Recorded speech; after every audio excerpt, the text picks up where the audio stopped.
लोकसभा में बजट पर चर्चा के दौरान समाजवादी पार्टी के अध्यक्ष और सांसद अखिलेश यादव ने केंद्र सरकार की आर्थिक नीतियों पर तीखा हमला बोला।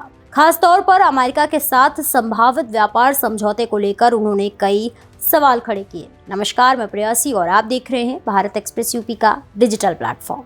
लोकसभा में बोलते हुए अखिलेश यादव ने कहा कि भाजपा सरकार दुनिया के कई देशों के साथ फ्री ट्रेड एग्रीमेंट यानी FTA करने का दावा कर रही है, लेकिन इन समझौतों का देश की अर्थव्यवस्था पर क्या असर पड़ेगा, इसका जवाब जनता चाहती है। उन्होंने कहा कि जो लोग कभी रुपये की कीमत को लेकर चिंता जताते थे, वे आज लगातार हो रहे FTA के बाद रुपये की स्थिति पर चुप क्यों हैं। अखिलेश यादव ने अमेरिका के साथ प्रस्तावित $500 बिलियन के व्यापार लक्ष्य पर भी सवाल उठाया। उन्होंने कहा कि अमेरिका से डील नहीं, ढील हुई है। उनका कहना था कि अगर यह समझौता एक तरफा हुआ तो देश की आत्मनिर्भरता और स्वदेशी का नारा कमजोर पड़ जाएगा। अखिलेश यादव ने कहा कि देश की जनता जानना चाहती है कि इस व्यापार समझौते में फायदा किसका ज्यादा होगा। उन्होंने सवाल किया है कि डील एक तरफा नहीं होती है, जनता जानना चाहती है कि 0 बड़ा है या 18। मैं तीसरा सदस्य इस पे बोल रहा हूं। मैं भी में से पूर्व कांग्रेस पार्टी के नेता माननीय शशि थरूर जी जो बात कह रहे थे, उन्होंने बहुत सारे आंकड़े दिए हैं। सभापति महोदय, वही मिलते जुलते आंकड़े हमारे पास भी हैं। जब कभी जवाब आए तो शायद उन आंकड़ों का जवाब भी आए। और जब वो अपनी बातों को खत्म कर रहे थे तो वो एक शेर पढ़ के गए हैं। मिर्जा गालिब का एक शेर पढ़ के गए हैं सभापति महोदय। सभापति महोदय, यही शेर अगर बीजेपी को पढ़ना होता तो बीजेपी कैसे पढ़ती? अगर यही शेर बीजेपी को पढ़ना पड़ता तो वो पढ़ते कि हमको मालूम है स्वर्ग की सच्चाई, लेकिन दिल को बहलाने के का गालिब ये ख्याल की जगह सोच अच्छा है। सभापति महोदय, यही फर्क है। सबका साथ, सबका विकास। सभापति महोदय, बोलने से पहले मैं जब बजट को देख रहा था और अक्सर सरकार को पिछले कई सालों से चलता हुआ मैं देख रहा हूं, मैं कहना चाहता हूं, क्यों झूठे ख्यालों में दिन रात करें, जो बनाते हैं हवा में बातों के महल, आओ उनसे कुछ जमीनी बात करें। सभापति महोदय,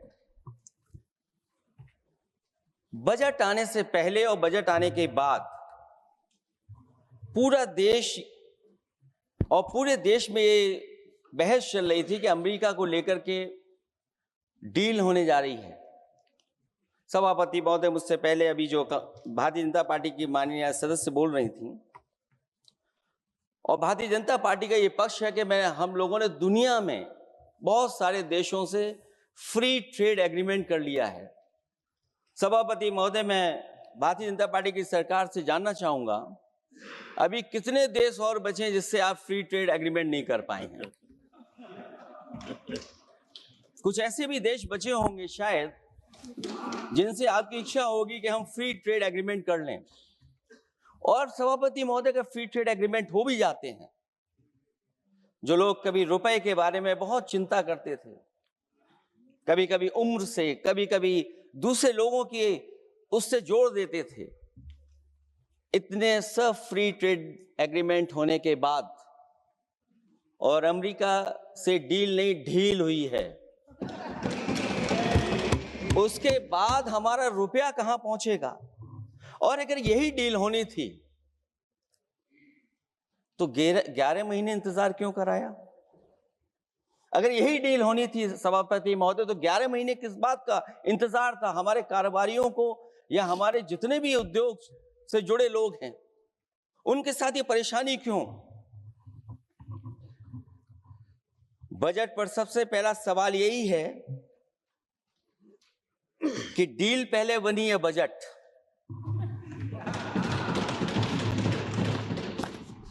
और बजट का हलवा यहां ज्यादा बटा के वहां। सभापति महोदय, स्वदेशी, आत्मनिर्भर, ये शब्द तो बहुत अच्छे लगते हैं, लेकिन जब डील हो गई है तो क्या इस बजट को लाने से पहले आत्मनिर्भरता और स्वदेशी को अपने अपने शब्दकोश से हटा दिया है, या इसको उल्टे अर्थ में विलोम शब्दकोश में डाल दिया है? अपने भाषण के अंत में उन्होंने शायराना अंदाज में कहा कि क्यों झूठे ख्यालों में दिन रात करें, जो बनाते हैं हवा में बातों के महल, आओ उनसे कुछ जमीनों पर बात करें। अखिलेश यादव के इस बयान के बाद सदन में सियासी गर्माहट और बढ़ गई। अब देखना होगा कि सरकार इन सवालों का क्या जवाब देती है। फिलहाल के लिए इतना ही। ऐसे ही और भी तमाम खबरों को देखने के लिए देखते रहिए भारत एक्सप्रेस यूपी।